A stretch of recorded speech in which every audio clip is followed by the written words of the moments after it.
नमस्कार दोस्तों। आज जो है हम ऑर्गेनिक रिएजेंट्स को स्टार्ट करेंगे। ठीक है, ऑर्गेनिक रिएजेंट्स में सबसे पहले अपन पढ़ेंगे MCPBA। आज इसकी पूरी जो भी है रिएक्शंस को अपन चेक करेंगे कि ये क्या क्या रिएक्शन देता है और कहाँ कहाँ से इसकी सीक्वेंस बनती है रिएक्शन की। ठीक है, पाताल में से ढूंढ ढूंढ के रिएक्शन निकाल के लाया हूँ इसकी, आप देखना। ठीक है ना। देखो इधर सबसे पहले ये समझो कि जो MCPBA है उसकी फुल फॉर्म क्या है।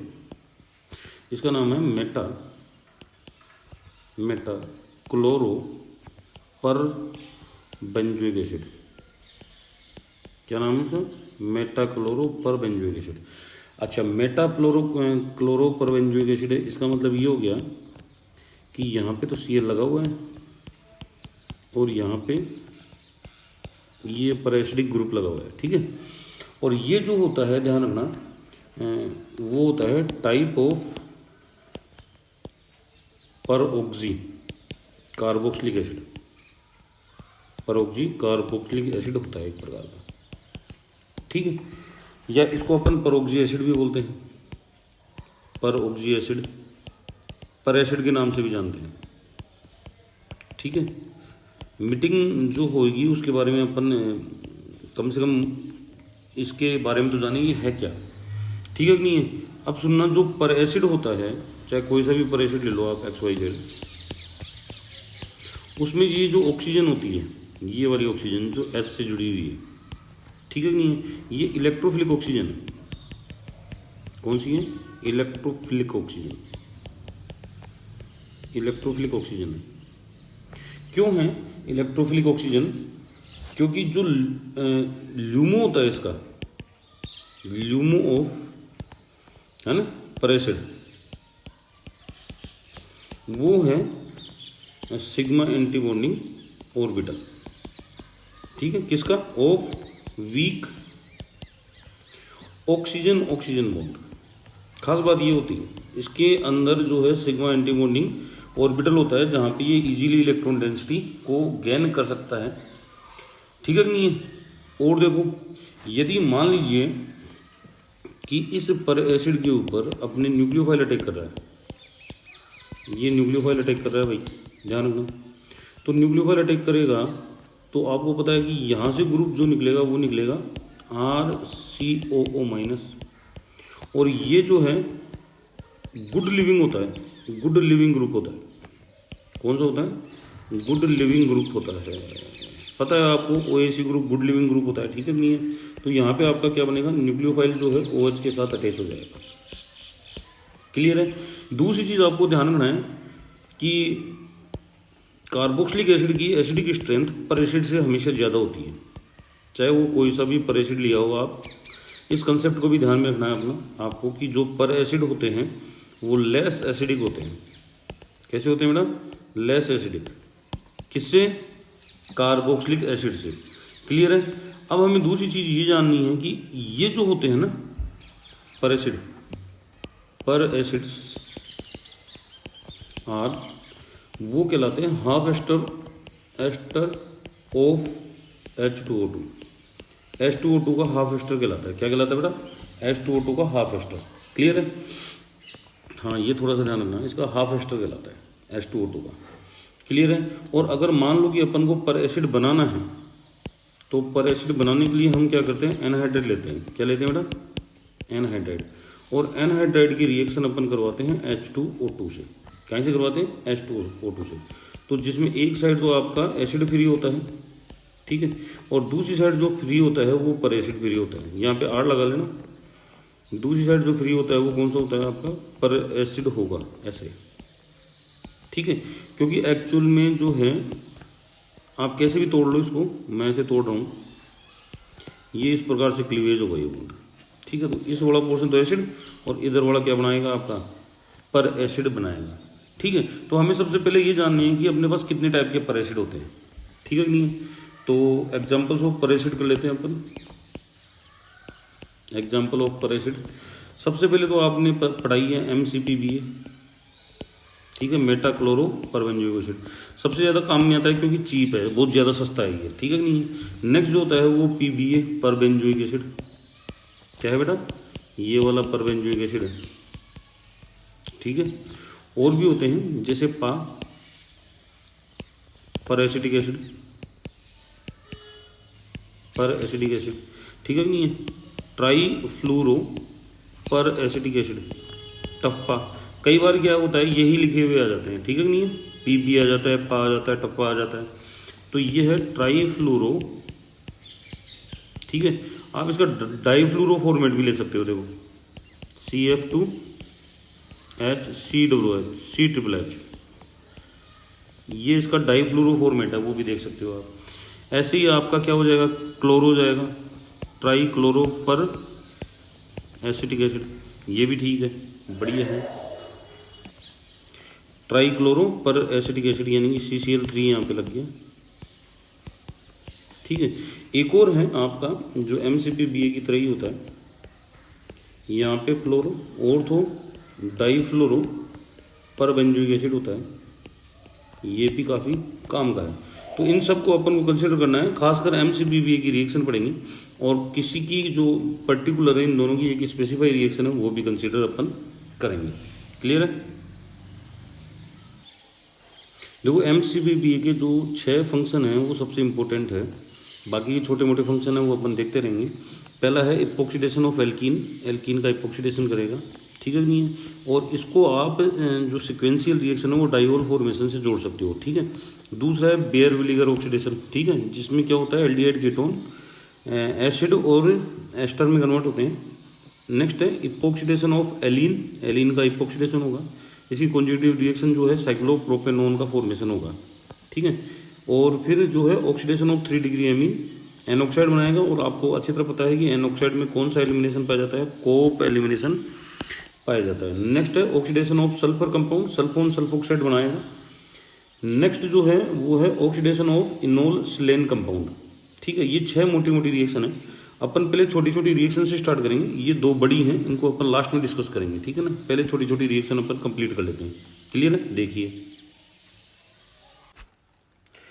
देखो, सबसे पहले जो रिएक्शन है वो है इपोक्सीडेशन। कौन सी रिएक्शन है, इपोक्सीडेशन, ठीक है। इसको अपन पेरिलेजो रिएक्शन भी बोलते हैं। इसमें MCPBA क्या करता है, जो एल्कीन होती है उसके ऊपर इपोक्साइड बनाता है। तो एल्कीन तो होती है न्यूक्लियोफिलिक नेचर की, न्यूक्लियोफिलिक नेचर है इसका। और ये जो ऑक्सीजन है ये इलेक्ट्रोफिलिक नेचर का है, electrophilic nature.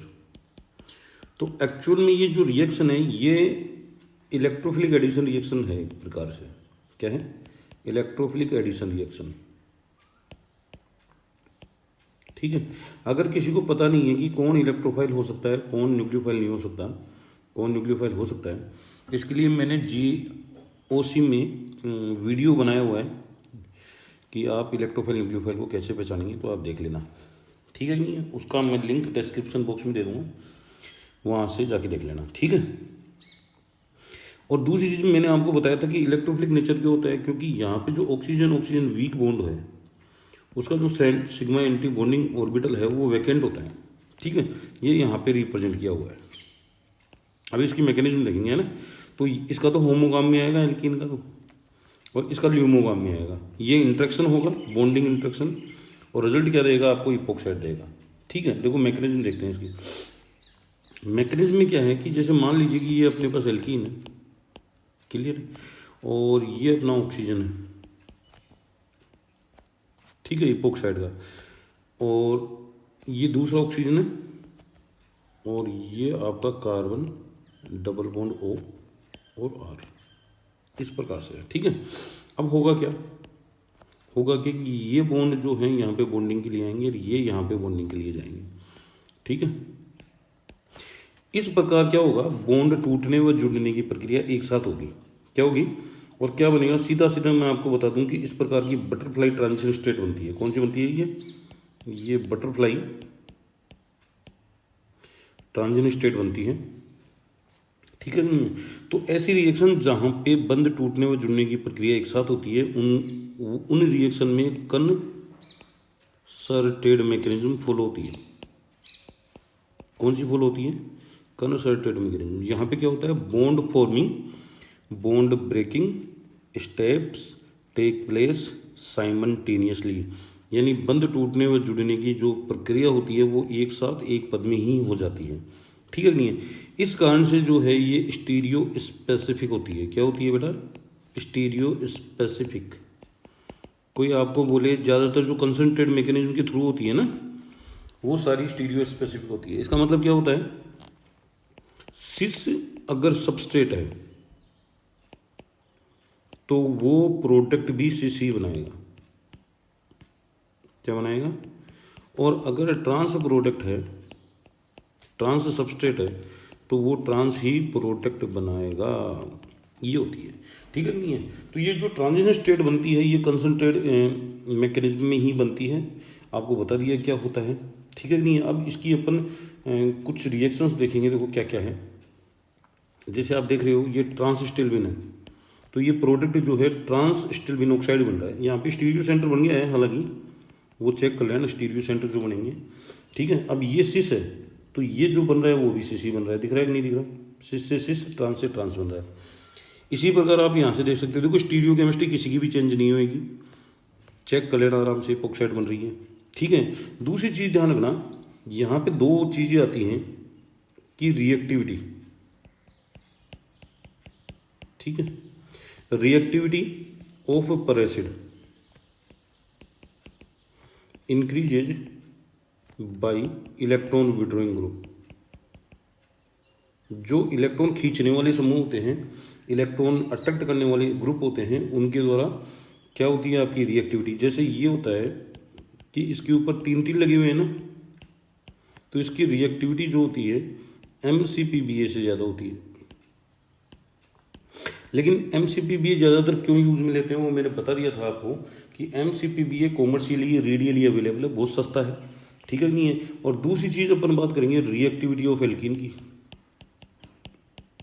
Reactivity of alkene की, तो एल्कीन की रिएक्टिविटी के लिए आपको ध्यान रखना है कि रिएक्टिविटी ऑफ एल्कीन कैसे इंक्रीज होगी, जब आप इसको मोर सब्स्टिट्यूटेड करोगे। जितनी ज़्यादा सब्स्टिट्यूटेड एल्कीन होगी उतनी ज़्यादा रिएक्टिविटी होगी। देखो यहाँ पे ये एल्कीन है, इसकी रिएक्टिविटी 1 है, इसकी 24 है, इसकी 500 है, इसकी भी 500 है, ऑलमोस्ट सिमिलर है।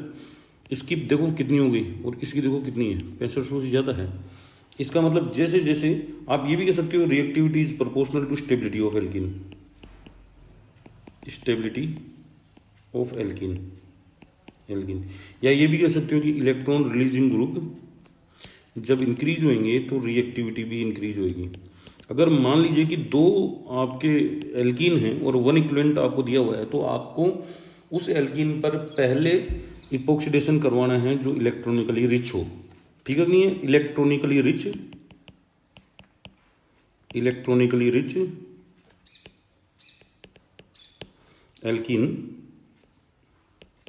React fast, react fast. अभी एग्जांपल्स आ जाएंगे अपने सामने, आप देखते जाओ। ठीक है। अब ये देखो यहाँ पे दो एल्कीन है, एक नंबर ये रही, एक नंबर ये, 2 नंबर ये रही। अब इसमें इपोक्सिडेशन किस पे हो रहा है? केवल इस पे हो रहा है। देखो दिख गया? ठीक है। इसमें तो कोई दिक्कत वाली बात नहीं है, इसमें तो कहीं भी करवा दो इपोक्सिडेशन। इसमें भी कोई दिक्कत वाली बात नहीं है, इसमें भी कहीं भी करवा दो आप इपोक्सिडेशन। दिख रहा है इपोक्सिडेशन हो रहा है। ये एग्जाम्पल्स है सारे, आप लिख लेना। इसमें भी देख लो आप। अब जो अपन बात करेंगे यहाँ पे सीक्वेंस रिएक्शन की बात करेंगे। कहीं की बात करेंगे कि MCPBA जब भी बनता है, MCPBA जब भी यूज में लिया जाता है तो अपनी इपोक्साइड बनेगी, और इपोक्साइड की रिंग ओपनिंग जो होती है वो इंपॉर्टेंट हो जाती है। रिंग ओपनिंग, तो रिंग ओपनिंग जब होगी इपोक्साइड की, तो मैं समझा देता हूँ। रिंग ओपनिंग जो है, ये देखो, ये इपोक्साइड की रिंग ओपनिंग हो रही है। अब न्यूक्लियोफिलिक रिंग ओपनिंग होगी, इलेक्ट्रोफिलिक भी होती है, लेकिन अपन जनरली क्या करते हैं न्यूक्लियोफिलिक। ये देखो SN2 टाइप में होगी। तो आप देखोगे जो अपना O ग्रुप लगा हुआ था, जो अपना O ग्रुप लगा हुआ था, उसकी स्टीरियो केमिस्ट्री तो वही रहती है। देखो ये देखो जहाँ पे, और जो दूसरा ग्रुप आता है उसके अपोजिट स्टीरियो केमिस्ट्री के में जुड़ता है। जैसे मान लो कि ये वाला वेज में था, तो ये NH2 डैश में जुड़ गया। अगर ये डैश में होता तो ये NH2 ग्रुप वेज में जुड़ता है। इस प्रकार से जुड़ता है SN2, ठीक है नहीं है। तो इस प्रकार से रिंग ओपनिंग होती है। तो न्यूक्लियोफाइल जुड़कर, और इन रिएक्शंस को अपन आगे कई प्रकार से ले जा सकते हैं। मैं यहाँ पे लिख रहा हूँ, जस्ट आप ध्यान रखना। जैसे इपोक्साइड आपकी बन गई, इपोक्साइड बनने के बाद डाइओल बन सकता है। डाइओल में पिनाकोल पिनाकोलोन हो सकता है। पिनाकोल पिनाकोलोन रीअरेंजमेंट आप करवा सकते हो। कॉमन रिएक्शन है ये, वेरी कॉमन रिएक्शन, ठीक है। आप चाहो तो यहाँ पे आप इसका ग्लाइकोलिक बॉन्ड क्लीवेज करवा सकते हो। ग्लाइकोलिक बॉन्ड क्लीवेज, ठीक है। ग्लाइकोलिक बॉन्ड क्लीवेज करवा सकते हो। दोनों रिएक्शन से पॉसिबल, चाहे तो ये। और अगर इंट्रामोलिकुलरली कहीं है, जैसे मान लो कि इसका आप ग्लाइकोलिक बॉन्ड क्लीवेज करवाओ डाइओल बनाकर, मान लीजिए कि ये डाइओल बना दिया आपने, ये मान लीजिए डाइओल बना दिया और लेड टेट्राएसीटेट दे दिया, ठीक है, LTA। तो ये यहाँ से क्लीवेज हो जाएगी, दोनों तरफ एल्डिहाइड बनेंगे। क्या बनेंगे बेटा? दोनों तरफ एल्डिहाइड बनेंगे। ये भी एल्डिहाइड बन गया और ये भी जो है एल्डिहाइड बन गया। उसके बाद में फिर कंडेंसेशन रिएक्शन हो सकती है, मैकमरी हो सकती है, ठीक है, पिनाकोल रिडक्शन हो सकता है, एसाइलोइन टाइप में रिएक्शन हो सकती है, कुछ भी चांसेस हो सकते हैं। इसलिए कनेक्टिविटी का ध्यान रखना है। अगर इपोक्साइड से आप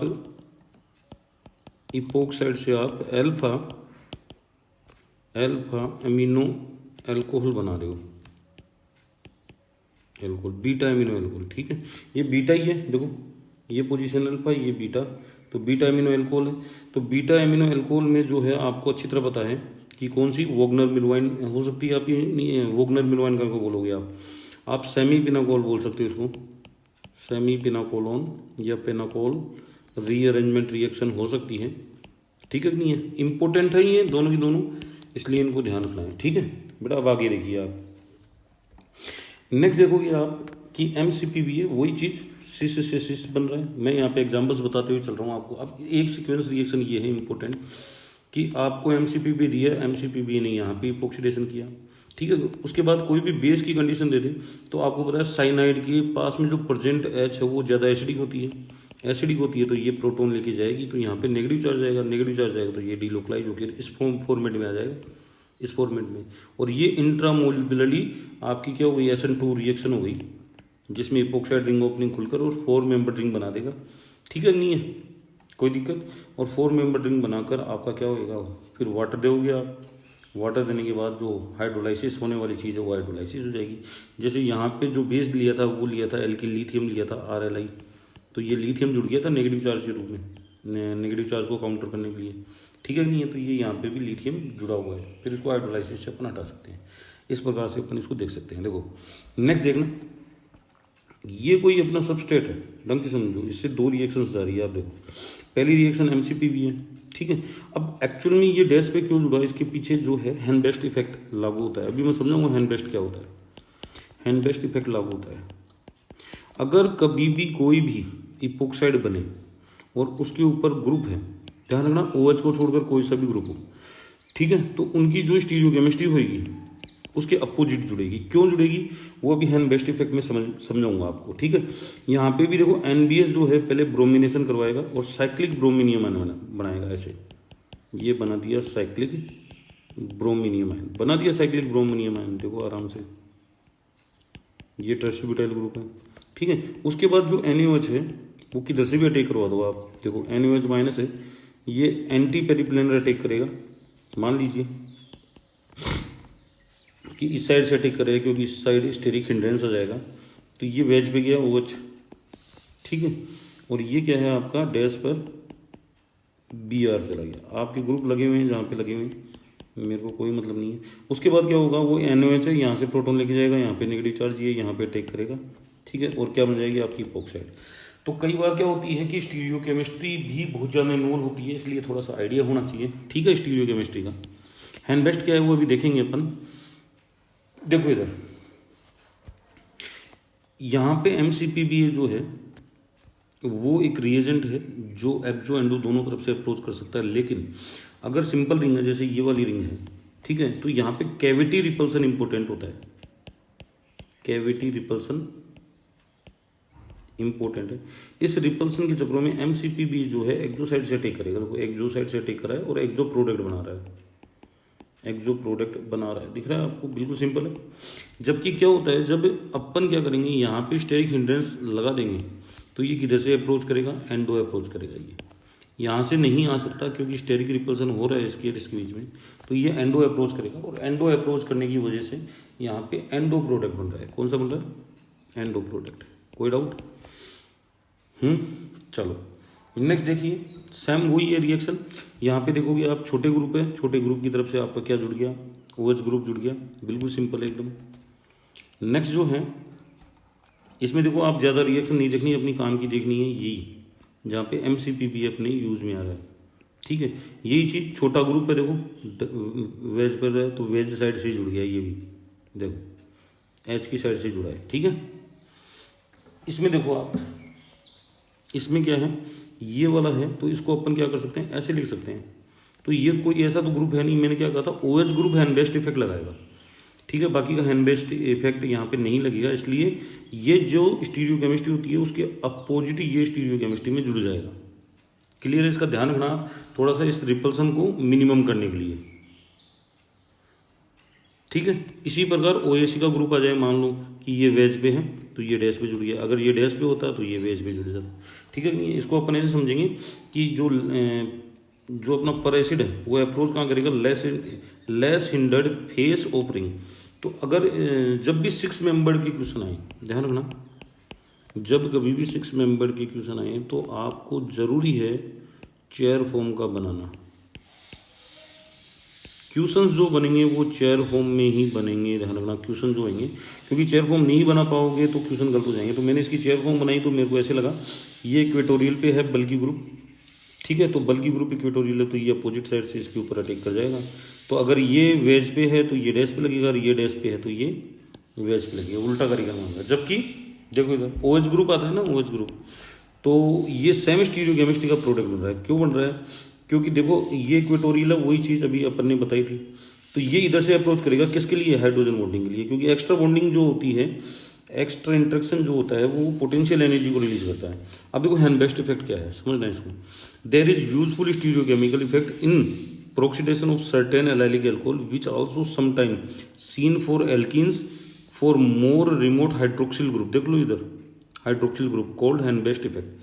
तो हैंड-बेस्ट इफेक्ट में कुल मिला के बात ये है कि अगर पास में OH ग्रुप है तो OH ग्रुप की स्टीरियोकेमिस्ट्री में ही आपका क्या होगा बेटा, इपोक्सीडेशन होगा। ये गांठ बांध लेना, हैंड-बेस्ट इफेक्ट बहुत इंपॉर्टेंट है, क्वेश्चन आते हैं हैंड-बेस्ट इफेक्ट के, ठीक है।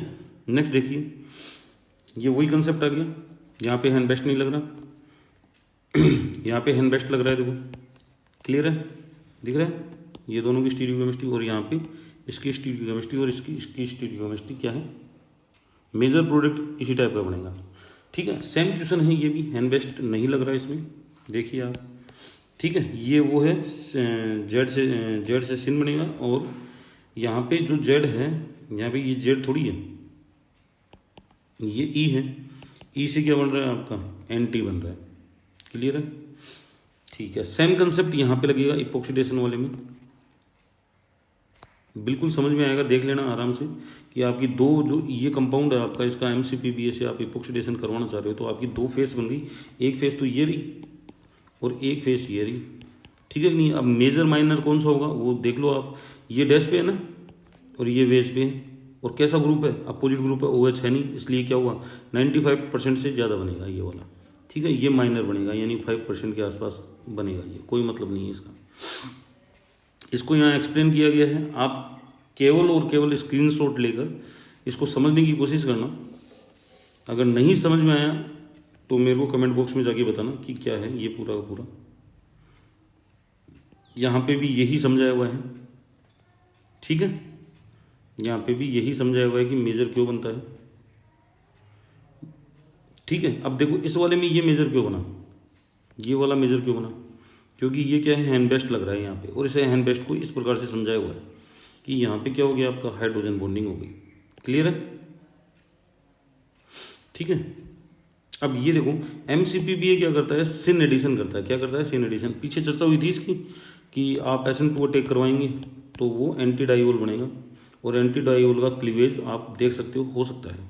ठीक है, सेम क्वेश्चन है ये अभी जो समझाया था, ये भी वैसा का वैसा क्वेश्चन है। यहाँ पे रेशियो के साथ दिया हुआ है कि कितने रेशियो में बनेगा।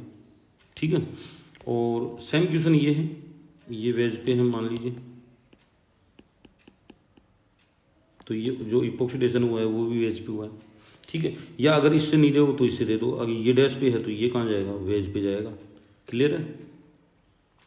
अब थोड़ा सा ये ध्यान में रखना है कि जब इपोक्सिडेशन हो रहा है और दोनों हैं तो ध्यान रखना, हैंड बेस्ट इफेक्ट जो होता है हमेशा डोमिनेंट होता है।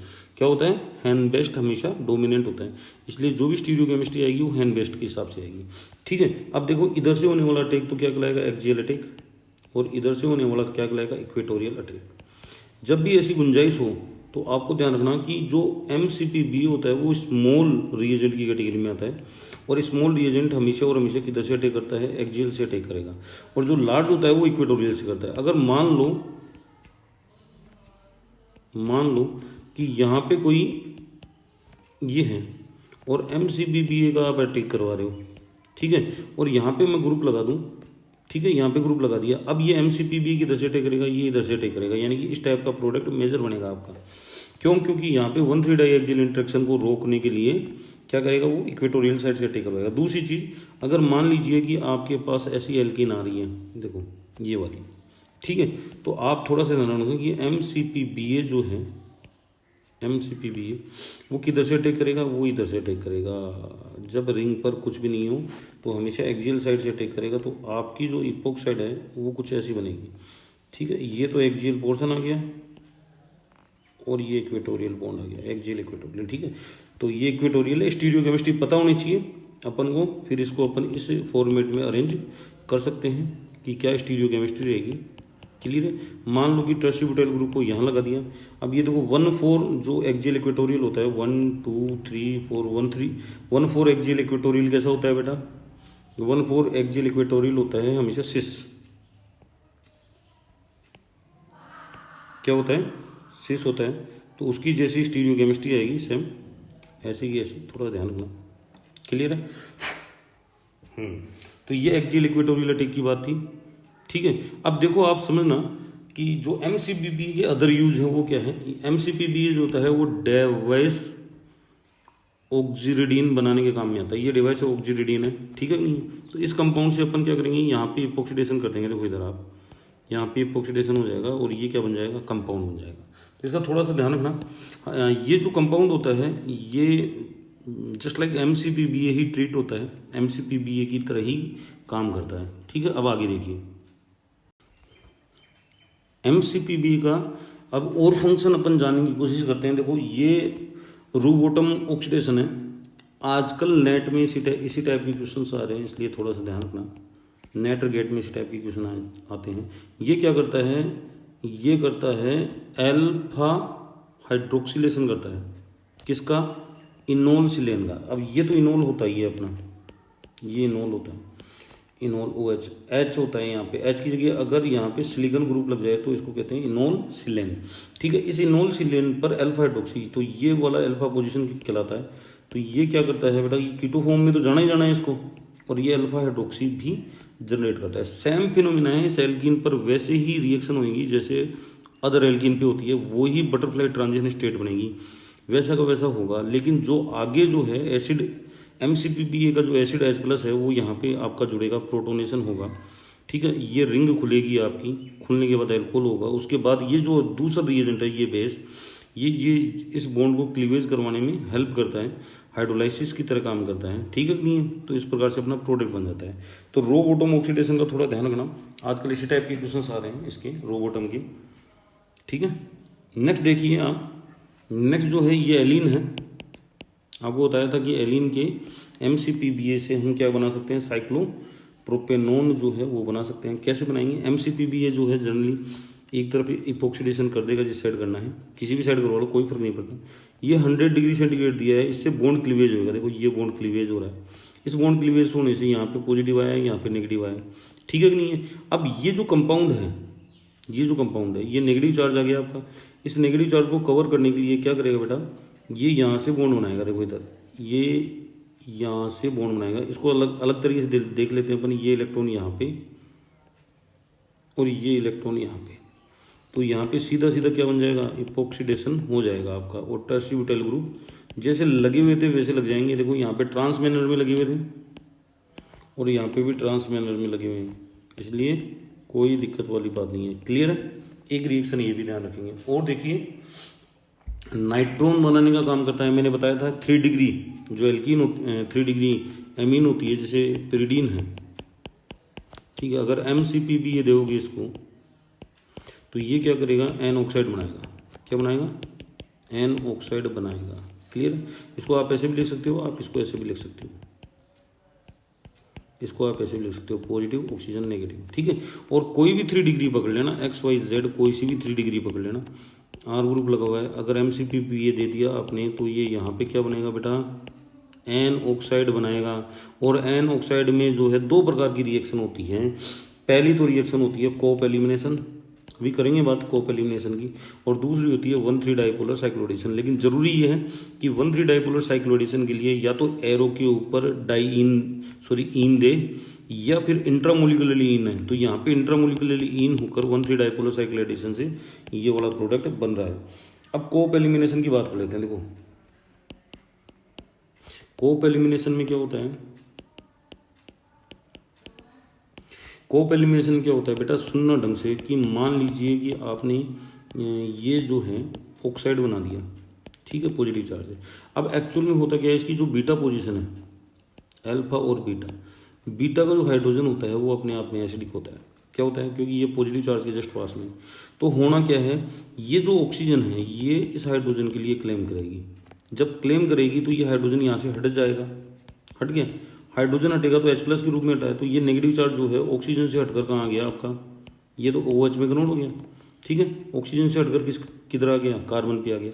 अब ये नाइट्रोजन क्या चाहता है कि इसका पॉजिटिव चार्ज न्यूट्रलाइज हो जाए, क्योंकि न्यूट्रल कंपाउंड ज़्यादा स्टेबल होते हैं। देखो ये बॉन्ड तोड़ दिया इसने, बॉन्ड तोड़ते ही क्या होगा, देखो आप गौर से, ये एल्कीन बन गई और ये आपका न्यूट्रल हो गया, ये कंपाउंड बन गया। तो इसको अपन कोप एलिमिनेशन बोलते हैं। ये तो क्लोज स्ट्रक्चर में बताइए, ओपन स्ट्रक्चर में भी अपन कर सकते हैं। यहाँ पे समझाया हुआ है, देखो यहाँ पे निकाला हुआ है, ये इसके लिए क्लेम करेगी, ये नेगेटिव चार्ज के लिए क्लेम कर रहा है। फिर यहाँ पे नेगेटिव चार्ज है वो इसको न्यूट्रल कर रहा है, नाइट्रोजन को, देखो कर रहा है कि नहीं कर रहा है। और क्या बन गया, हाइड्रोक्सिल एमीन बन गया।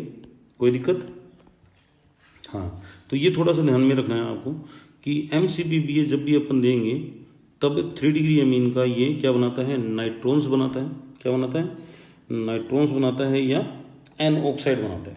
क्लियर है? नेक्स्ट देखिए इसकी रिएक्शन कौन सी है। नेक्स्ट जो रिएक्शन है वो है सल्फर की।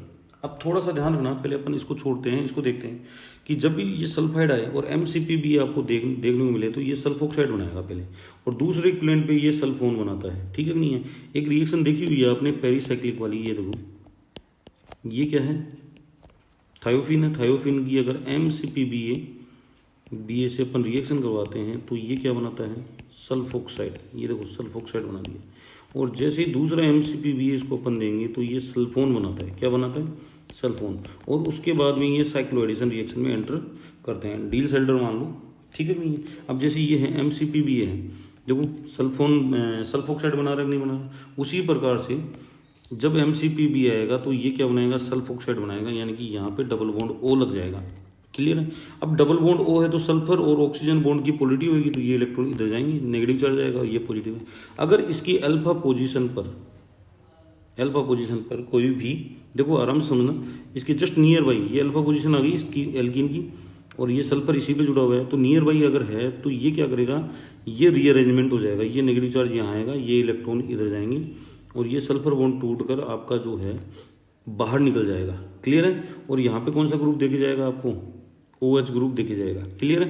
तो ये थोड़ा सा आपको ध्यान रखना है कि सल्फर कंटेनिंग कंपाउंड हो जाए, एल्कीन आ जाए, तो पहले आपको, यानी कि इपोक्सीडेशन से पहले आपको सल्फर का ऑक्सीडेशन करवाना है। ठीक है, सल्फोक्साइड फॉर्मेशन पहले होगा, देन आफ्टर इपोक्सीडेशन होगा।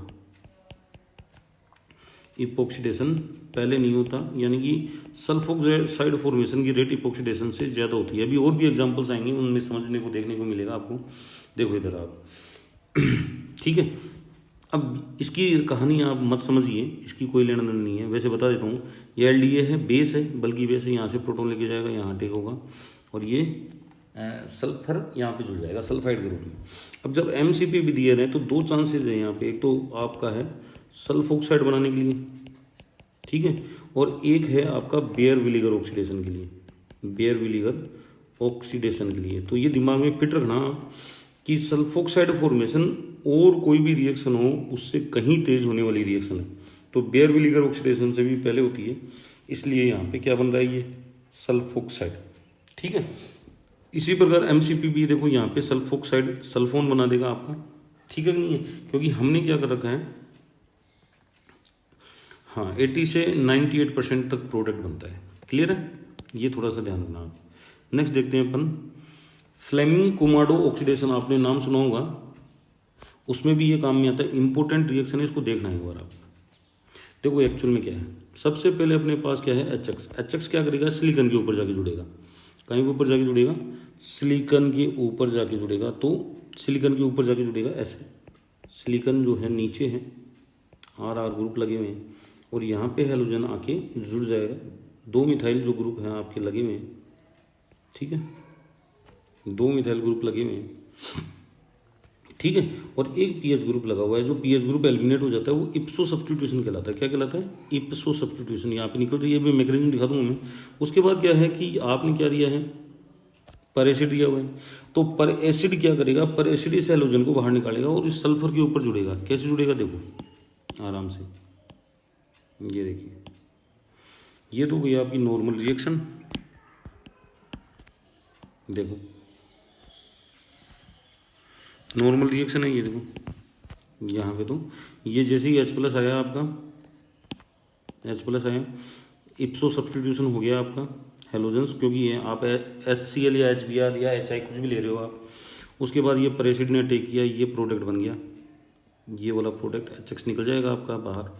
तो इसमें क्या होगा, ये इसको हटाएगा सिलिकॉन को, खास बात होती है एलिमिनेशन ऑफ सिलिकॉन को बाहर निकालता है ये, ठीक है नहीं। अब सिलिकॉन बाहर निकलेगा तो यहाँ पे समझना आप बात गौर से कि जैसे ये बॉन्ड के इलेक्ट्रॉन यहाँ जाएंगे तो ये बाहर निकल जाएगा, ठीक है, यानी कि ये लिविंग ग्रुप जो जिसको अपन लिविंग ग्रुप मान रहे थे वो लिविंग ग्रुप बाहर निकल गया, ठीक है, OAC के माइनस के रूप में लिविंग ग्रुप है, बाहर निकल गया, क्लियर है। अब यहाँ पे क्या है, ये ऑक्सीजन से जाके जुड़ गया, उसके बाद जो सल्फर है उसके ऊपर जो है पॉजिटिव चार्ज है, फिर वापस ये दोबारा अटैक करेगा और इस सल्फर को बाहर लेके जाएगा, कुल मिला के बात ये है।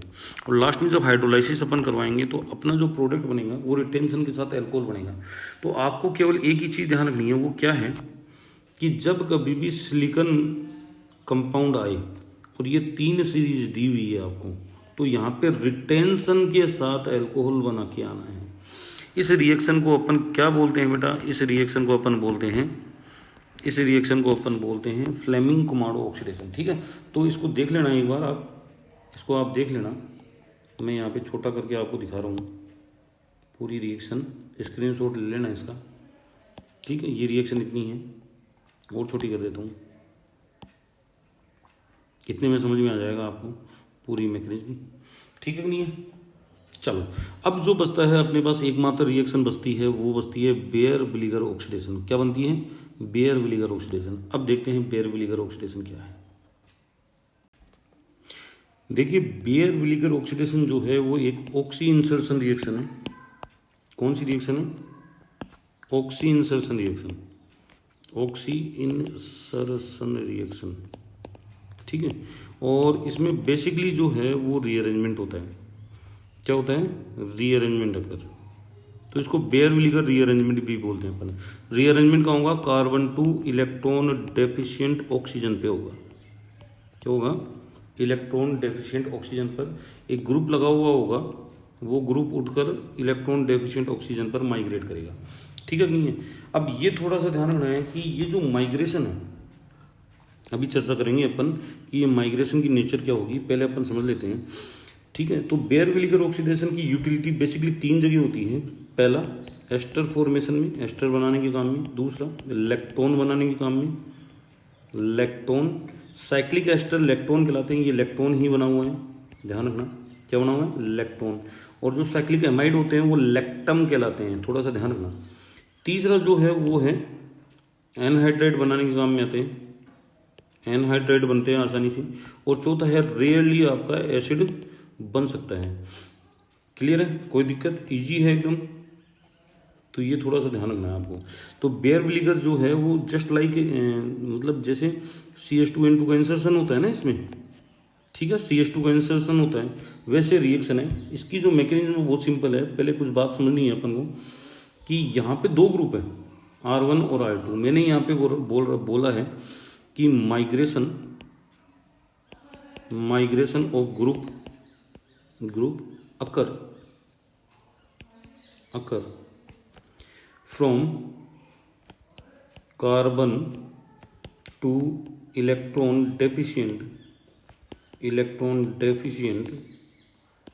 ऑक्सीजन, ठीक है। यानी कि ये मान के चलिए कि इलेक्ट्रॉन डेफिशिएंट कौन सी होगी, जो पेरोक्साइड बॉन्ड से जुड़ा हुआ है। इलेक्ट्रॉन डेफिशिएंट कौन सी होगी, जो पेरोक्साइड से बॉन्ड से जुड़ा है। मान लीजिए कि ये पेरोक्साइड बॉन्ड से जुड़ा हुआ है, सपोज दैट। मैं नहीं बोल रहा कि ये अपनी रिएक्शन इंटरमीडिएट कहीं बनेगा, हालांकि ऐसा इंटरमीडिएट सजेस्ट किया गया है, लेकिन वो इंटरमीडिएट सही नहीं है। लेकिन आप समझना इसको कि इन दोनों में से, इसमें से और इसमें से एक ग्रुप माइग्रेट होगा, और वो ग्रुप माइग्रेट होगा जिसका माइग्रेटरी एप्टीट्यूड ज़्यादा होगा। क्या होगा, ग्रुप माइग्रेट कौन सा होगा, माइग्रेशन ऑफ ग्रुप हमेशा उस ग्रुप का माइग्रेशन होगा जिसका माइग्रेटरी एप्टीट्यूड ज़्यादा होगा। माइग्रेटरी एप्टीट्यूड किसी का ज़्यादा है तो वो क्या होगा, आपका पहले माइग्रेट होगा, ठीक है। जनरली जो है, जनरल ट्रेंड बता रहा हूं मैं आपको, वो जनरल ट्रेंड है 3 to 1 का, 3 to 1 डिग्री का, और मिथाइल का सबसे कम। क्लियर है, ये माइग्रेटरी एप्टीट्यूड है। लेकिन क्या होता है, यहाँ पे जो बुक्स हैं, अलग अलग बुक्स हैं, अलग अलग माइग्रेटरी एप्टीट्यूड है, ठीक है कि नहीं है। मैंने एक बुक ली है, उस बुक से ये माइग्रेटरी एप्टीट्यूड है, जिसमें लगभग सारा कंसेप्ट आ गया है, ठीक है। अब देखो, टर्शियरी एल्काइल ग्रुप का ज़्यादा होता है, फिर साइक्लोहेक्सिल का। साइक्लोहेक्सिल जो है आपका 2 डिग्री है, लेकिन ये थोड़ा सा साइक्लोहेक्सिल ग्रुप है वो 2 डिग्री थोड़ा सा क्या है, फैला हुआ 2 डिग्री है। क्लियर है, इसलिए इसका माइग्रेटरी। अब देखो 2 डिग्री का है, फिर बेंजाइलिक का है। बेंजाइलिक का मतलब क्या होता है, C6H5CH2 का माइग्रेटरी एप्टीट्यूड इससे ज़्यादा होगा, C6H5 फिनाइल ग्रुप से ज़्यादा होगा। फिर प्राइमरी एल्किल है, फिर मिथाइल है, हाइड्रोजन का सबसे कम।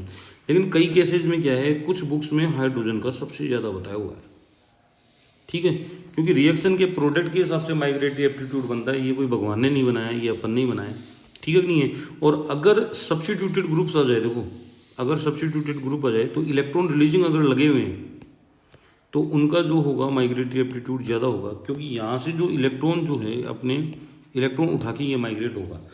तो इसके लिए अपन को समझनी पड़ेगी इसकी मैकेनिज्म। तो देखिए मैकेनिज्म क्या है, मैकेनिज्म क्या है, मैंने ये कोई कीटो ग्रुप लिया है और इस कीटो ग्रुप में ये लार्ज ग्रुप और ये स्मॉल ग्रुप लगाया है। इसका मतलब स्मॉल, एल का मतलब लार्ज। सबसे पहले जो एसिड है अपना, उस एसिड के पास, पर एसिड के पास भी H+ होगा, तो यहाँ पे प्रोटोनेशन होगा। क्या होगा, प्रोटोनेशन। और प्रोटोनेशन से ये साइट और भी ज़्यादा इलेक्ट्रोफिलिक बनेगी, तो यहाँ पे इलेक्ट्रोफिलिसिटी इंक्रीज हुई है, जिससे ये जो पर एसिड है आसानी से अटैक कर सके। देखो ये दूसरी स्टेप में अटैक कर रहा है अटैक करने के बाद ये इलेक्ट्रॉन यहाँ पे। तो सिंपल वे में कहूँगा कि मैं आपका जो H+ था वो निकलेगा, लेकिन ये आपका एक इंटरमीडिएट बन गया है, ठीक है कि नहीं है। H+ निकल गया, इसको क्रेगी इंटरमीडिएट कहा गया है। क्या कहा गया है, क्रेगी इंटरमीडिएट। और ये क्रेगी ही एक ऐसा इंटरमीडिएट है जो एक्चुअल में आइसोलेट हुआ है। बाकी ये देखो 2-3 इंटरमीडिएट है, खुद बेयर विलीगर ने एक इंटरमीडिएट बताया था, लेकिन वो सही नहीं था, ठीक है नहीं है। अब एक्चुअल में जो ये ग्रुप माइग्रेट होगा, ये एंटी पेरिप्लेनर माइग्रेट होना चाहिए। और आप देख रहे हो कि यहाँ पे ये जो ग्रुप जा रहा है, लार्ज वाला ग्रुप है, वो जा रहा है, तो वो अपने इलेक्ट्रॉन पेयर लेके जा रहा है। तो अपन इसको क्या बोलेंगे, न्यूक्लियोफिलिक आपका माइग्रेशन हो रहा है। क्या हो रहा है, माइग्रेशन हो रहा है। तो इस रीअरेंजमेंट को अपन एनाइनोट्रोपिक भी बोल सकते हैं, एनाइनोट्रोपिक। क्या बोलेंगे, एनाइनोट्रोपिक। दूसरी चीज ये ध्यान रखना कि इंट्रामोलिकुलर है पूरी तरह। क्या है, इंट्रामोलिकुलर। अगर जब कोई भी रीअरेंजमेंट इंट्रामोलिकुलर होता है तो क्रॉस ओवर प्रोडक्ट बनने की गुंजाइश खत्म हो जाती है, ठीक है नहीं है। तो यहाँ पे no cross over product will be found. और तीसरी चीज जो सबसे इंपॉर्टेंट है कि अगर कोई जो माइग्रेटरी ग्रुप कायरल है, ठीक है, कायरल माइग्रेटरी ग्रुप है, यहाँ पे माइग्रेटरी ग्रुप है, तो कभी भी ध्यान रखना उसका कॉन्फ़िगरेशन चेंज नहीं होगा, यानी कि रिटेंशन ही मिलेगा आपको हमेशा। रिटेंशन का मतलब होता है कि जब कॉन्फ़िगरेशन चेंज नहीं होता ड्यूरिंग द रिएक्शन, वही कॉन्फ़िगरेशन रहता है, तो अपन क्या बोलते हैं, रिटेंशन। अब ये जो ऑक्सीजन है ये बॉन्ड वीक है, ठीक है, और ये इलेक्ट्रोफिलिक ऑक्सीजन है। क्या है? इलेक्ट्रोफिलिक ऑक्सीजन, पहले चर्चा की थी अपन ने, क्लियर है। तो इलेक्ट्रोफिलिक ऑक्सीजन के ऊपर ये जो एंटी पेरिप्लेनर ग्रुप है ये माइग्रेट करेगा, ठीक है। परफेक्ट ओरिएंटेशन यही है, स्टेबल ओरिएंटेशन यही है, जिसमें ये बड़ा ग्रुप और ये बड़ा ग्रुप एक दूसरे के एंटी पेरिप्लेनर है। अब ये माइग्रेशन करेगा तो ये बॉन्ड टूट जाएगा आपका, और आपको पता है ये अच्छा लिविंग ग्रुप है, बाहर जाना ही जाना है, क्लियर है। उसके बाद यहाँ पे जो पॉजिटिव चार्ज आ रहा है इस आर ग्रुप के हटने के बाद, ठीक है कि नहीं है, वो इस लोन पेयर के द्वारा स्टेबलाइज हो रहा है, ठीक है। और उसके बाद जस्ट H+ निकल के और आपका ये लार्ज ग्रुप के बीच में ऑक्सी इंसर्ट हो गई, ठीक है। इसको बिल्कुल सिंपल तरीके से अपन समझ सकते हैं। देखो इधर नीचे वाले में आप कि ये अपना है तो ऑक्सी इंसर्ट यहाँ पे होगी। ज़्यादा आपको मैकेनिज्म सीखने की जरूरत नहीं है, आप डायरेक्ट प्रोडक्ट निकाल सकते हो। अभी अपन करेंगे एग्जांपल्स आगे, आप डायरेक्ट प्रोडक्ट निकाल सकते हो। यहाँ पे ऑक्सीजन इंसर्ट होगी, आप प्रोडक्ट में देख सकते हो आप डायरेक्ट कि कहाँ पे इंसर्ट हो रही है। देखो ऑक्सीजन जो है इस PH ME के बीच में इंसर्ट हो रही है, लेकिन हो रहा क्या है कि यहाँ पे नेगेटिव चार्ज आया, अटैक हुआ, ये क्रेगी इंटरमीडिएट बन गया। उसके बाद ये इलेक्ट्रॉन यहाँ पे जा रहे हैं तो मिथाइल में से और इस पूरे ग्रुप में से ये पूरा ग्रुप जो है अपने इलेक्ट्रॉन पेयर को लेकर इसके ऊपर अटैक करेगा, माइग्रेट होएगा, यानी इलेक्ट्रॉन डेफिशिएंट ऑक्सीजन के ऊपर माइग्रेट होएगा, इलेक्ट्रोफिलिक ऑक्सीजन के ऊपर माइग्रेट होगा, ठीक है। तो यहाँ पे ये ऑर्बिटल रिप्रेजेंटेशन से दिखा हुआ है कि ये बॉन्ड जो है वीक है और ये होमो है और ये ल्यूमो है, ठीक है। तो ये माइग्रेट हो गया, देखो ये group as it is migrate हो गया, यहाँ पे जुड़ जाएगा आपका, क्या जुड़ेगा, यहाँ पे जुड़ेगा, क्लियर है। और जुड़ने के बाद ये बॉन्ड लेकर और बाहर निकल जाएगा और ये फाइनली यहाँ से अटैच हो जाएगा, यहाँ से टूट कर, क्लियर है। ये तो डबल बॉन्ड आ ही जाएगा यहाँ पे, ठीक है। तो इस प्रकार से माइग्रेशन होता है। तो आपको समझ में आया। देखो बहुत सारी चीज़ें हैं जो अपन को पता होनी चाहिए, पहले कह रहा हूँ मैं, वो मैं यहाँ पे समझा देता हूँ। पहली चीज़ यहाँ पे मैं समझा देता हूँ वो क्या है। पहली चीज़ नंबर 1 कि ये जो रीअरेंजमेंट है वो न्यूक्लियोफिलिक है, न्यूक्लियोफिलिक रीअरेंजमेंट है, क्योंकि जो ग्रुप माइग्रेट हो रहा है वो इलेक्ट्रॉनिकली रिच है, न्यूक्लियोफाइल के रूप में है और इलेक्ट्रॉन डेफिशिएंट पोजीशन पे जा रहा है। दूसरा एनाइनोट्रोपिक बोलेंगे उसको, एनाइनोट्रोपिक बोलेंगे, ठीक है। तीसरा जो है कार्बन टू ऑक्सीजन माइग्रेशन है, ठीक है। चौथा जो है वो इंट्रामोलिकुलर है, इंट्रामोलिकुलर है। पांचवा जो है वो अपन क्या बोलेंगे इसको, no cross over product will be form, no cross over product will be form, will be form, कभी भी कोई भी क्रॉस ओवर प्रोडक्ट नहीं बनेगा। जो छठी चीज है वो आपको पता है रिटेंशन होगा।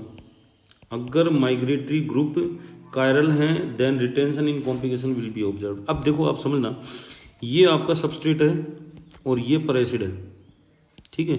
अब ये सजेस्ट किया गया था कि इस टाइप का इंटरमीडिएट बनता है जिसको बेयर विलीगर इंटरमीडिएट कहा गया है, और इस टाइप का इंटरमीडिएट बनता है जिसको विटिक पाइपर इंटरमीडिएट कहा गया है। ये दोनों इंटरमीडिएट कभी भी नहीं बनते हैं, ध्यान रखना, ये दोनों। इस कारण से ये ऑब्जर्व्ड नहीं होता। ऑब्जर्व्ड जो होगा वो क्रेगी इंटरमीडिएट के द्वारा होगा। देखो मैं आपको थोड़ा बड़ा करके दिखा रहा हूँ, क्रेगी इंटरमीडिएट लिखा हुआ है, देखो यहाँ पे ये रहा क्रेगी इंटरमीडिएट, और क्रेगी इंटरमीडिएट की वजह से ये क्या हो रहा है, आपका प्रोडक्ट बन रहा है, ये वाला प्रोडक्ट बनेगा, क्लियर है। तो इसका थोड़ा सा ध्यान रखना है आपको कि ये किस प्रकार से आपको चलाना है, इसको किस प्रकार से आपको करना है, ठीक है। तो ये थोड़ा सा ध्यान रखना है आपको, ठीक है। तो अगर मान लो कि इसके ऊपर ऑक्सीजन 18 अपन कर दें, यहाँ पे ऑक्सीजन 18 कर दें इस ऑक्सीजन पे, तो ये ऑक्सीजन 18 जो है प्रोडक्ट में भी मेंटेन रहेगा, उसी कीटो ग्रुप के रूप में, उसी कीटो ग्रुप के रूप में मेंटेन रहेगा। इसलिए थोड़ा ध्यान रखना, ये चीज़ केवल और केवल क्रेगी इंटरमीडिएट के द्वारा समझाई गई है, ठीक है। देखिए अब जो चीज़ समझाने जा रहा हूँ वो समझना आप, ये है कहाँ इंसर्ट होएगा, बिल्कुल यहाँ पे इंसर्ट होएगा। ऑक्सीजन को आपको इंसर्ट करना है, देखो प्रोडक्ट इसमें कहाँ इंसर्ट होएगा, डेफिनेट रूप से यहाँ पे इंसर्ट होएगा। आपको ऑक्सीजन को इंसर्ट करवाना है, केवल ध्यान रखें आप, केवल ऑक्सीजन को इंसर्ट, ठीक है। अब थोड़ा सा यहाँ पे थोड़ा आप सजग रहना, क्योंकि यहाँ पे एक आधे केस ऐसे होते हैं जो थोड़े समझने लायक होते हैं, एक्सप्लेन करने लायक होते हैं। देखो इधर ये जो पहला केस है, इस पहले केस में आपकी एल्कीन भी है और कीटो ग्रुप भी है, ठीक है, और MCP भी दिया हुआ है। तो दो चांस हो गए यहाँ पे, एक तो इपोक्सीडेशन का और एक हो गया बेयर विलीगर का। तो दिमाग में फिट रखना कि यदि आपके पास बिल्कुल सिंपल दिया हुआ है, यानी कि ज़्यादा एल्किल ग्रुप नहीं दिए हुए हैं यहाँ पे लगे हुए एल्कीन के ऊपर, ठीक है, तो उस टाइम बेयर विलीगर होगी। लेकिन अगर एल्किल ग्रुप लगा के दे दे तो यहाँ पे ध्यान रखना, बेयर विलीगर तेल लेने जाएगी, उस टाइम पे इपोक्सीडेशन होगा। क्या होगा बेटा? इपोक्सीडेशन होगा, बेयर विलीगर नहीं होगी। ये थोड़ा सा ध्यान रखना, ठीक है। तो रिएक्टिविटी के आधार पे दिया जाता है। कीटो की रिएक्टिविटी तो अपन क्या दें, लेकिन एल्किन की रिएक्टिविटी तो दे देते हैं। बाय डिफॉल्ट जो है बेयर विलीगर ऑक्सीडेशन पहले होती है इपोक्सीडेशन से, ठीक है। और अगर आपकी एल्कीन जो है इलेक्ट्रॉनिकली रिच है, एल्कीन जो है इलेक्ट्रॉनिकली रिच है, तो पहले इपोक्सीडेशन होगी, बेयर विलीगर बाद में होगी, ठीक है। अब थोड़ा सा ये समझना कि दो एग्जाम्पल और है मेरे पास, ये तो समझ में आ गया होगा, बिल्कुल सिंपल है, इंसर्ट हो गया है यहाँ पे। एक एग्जाम्पल ये है जिसमें कंसेप्ट के हिसाब से इंसर्ट हो रहा है, ये देखो, ठीक है।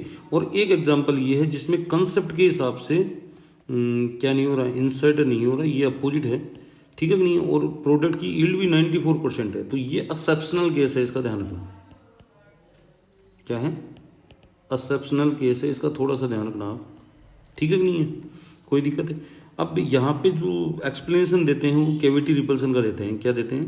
कैविटी रिपल्सन का, इसलिए अटैक इस साइड से होता है। क्लियर है?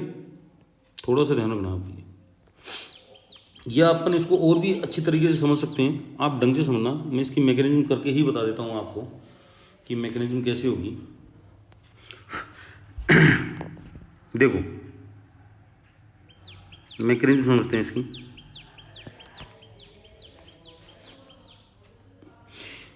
जब कभी भी ये सिंपल आए, ये सिंपल आ रहा है, तो ध्यान देना हमेशा, मैं पहले कह रहा हूं कि आपको जो है एंडो अटैक करवाना है।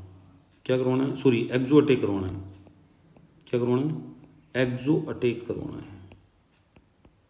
एक्सो अटैक का मतलब आपका अटैक जो होगा वो इधर से होगा, मतलब ऊपर से होगा अटैक, ऊपर से, ठीक है, फेस के ऊपर से। लेकिन आपका जो प्रोडक्ट होगा वो एंडो बनेगा। कैसे? आपकी जो ऑक्सीजन इंसर्ट होगी वो यहाँ होगी, ये एंडो साइड से इंसर्ट होती है, क्योंकि यहाँ पे जो क्रेग इंटरमीडिएट बनता है और एंटी पेरिप्लेनर ट्रांजिशन स्टेट बनती है वो कुछ इसी प्रकार से होगी। लेकिन अगर यहाँ पे देखो, फिर कह रहा हूं मैं, अगर यहाँ पे आपके ग्रुप लगा दिए, देखो समझ में आई, तो यहाँ पे आपका जो होगा वो कैविटी की साइड में क्या लगा दिया, ग्रुप लगा दिया, तो भी एक्सो अटैक होगा। क्या होगा? एक्सो अटैक होगा। तो भी आपका क्या होगा, ऑक्सी इंसर्शन इधर होगा। ये शॉर्ट ट्रिक है, समझ लेना आराम से। यहाँ पे वो आपका ऑक्सीजन इंसर्ट हो जाएगा, ठीक है। लेकिन मान लो कि मैं एक्सो अटैक को क्या कर रहा हूँ, बाधित कर रहा हूँ, एक्सो अटैक नहीं होने दे रहा। कैसे? ये देखो, यहाँ पे ग्रुप लगा दिया मैंने, एक्सो अटैक नहीं होगा। अब कौन सा अटैक होगा? Endo attack. जब भी एंडो अटैक हो तो आपको दिमाग में रखना है कि एक्सो प्रोडक्ट बनाना है। क्या बनाना है? एक्सो प्रोडक्ट बनाना है। एक्सो प्रोडक्ट का मतलब अब की बार ऑक्सीजन इंसर्ट यहाँ से होगी, यानी कि आपका जो कंसेप्ट आपको लग रहा है ना उसके अपोजिट होगा यहाँ पे सारा कंसेप्ट, ठीक है। ये देखो, इस प्रकार से प्रोडक्ट आपका बनेगा। तो यही जो है वो लास्ट में मैं समझाने की कोशिश कर रहा था। ये थोड़ा सा ध्यान रखना आप कि जब कभी भी एक्सो अटैक हो तो एंडो इंसर्ट करवाना है, और एंडो अटैक हो तो एक्सो इंसर्ट करवाना है, ठीक है। नेक्स्ट देखिए, डेफिनेट रूप से ये कहाँ इंसर्ट होगी, बिल्कुल यहाँ होगी। इसमें कहाँ इंसर्ट होगी, यहाँ होगी, ठीक है। ये लैक्टोन बन रहा है, क्या बन रहा है? लैक्टोन, कोई दिक्कत? नेक्स्ट देखिए, वही केस आ गया वापस घूम फिर के। अब यहाँ पे देखो आप, दोनों चीजें, एक तो ये रही, एक ये रही। अब इसकी रिएक्टिविटी जो है, अपन देखो इसकी रिएक्टिविटी जो बेंजीन रिंग से अपन कम कर रहे हैं, और एक चीज ये है, तो इन दोनों में से देखो इलेक्ट्रॉन रिलीजिंग ग्रुप लगे हुए हैं, दो दो, किसके ऊपर?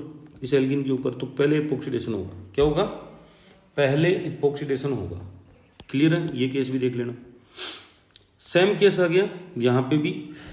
तो यहाँ पे ये जो ग्रुप है, देखो आप समझना, ये एल्कीन है, ठीक है, और ये जो है आपका वो कार्बोनिल है। तो ऑक्सीजन इंसर्ट यहाँ पे होगी, ये रिएक्शन में भाग नहीं लेगी। क्यों नहीं लेगी? एक तो स्टेरिक क्राउडेड है, यहाँ पे बहुत ज्यादा स्टेरिक इंटेंस है, ये ग्रुप बड़े बड़े ग्रुप लगे हुए हैं, इस कारण से, ठीक है।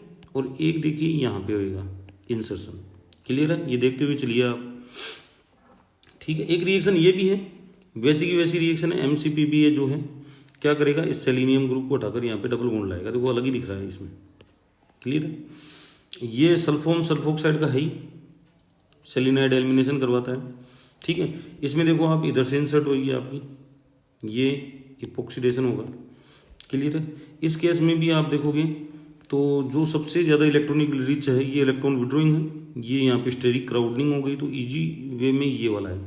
और यहाँ पे हैंडबेस्ट लग रहा है, देखो ये वेज पर है, ये दोनों वेज पर है, तो ये वाली कहाँ जाएगी, डैश पर जाएगी।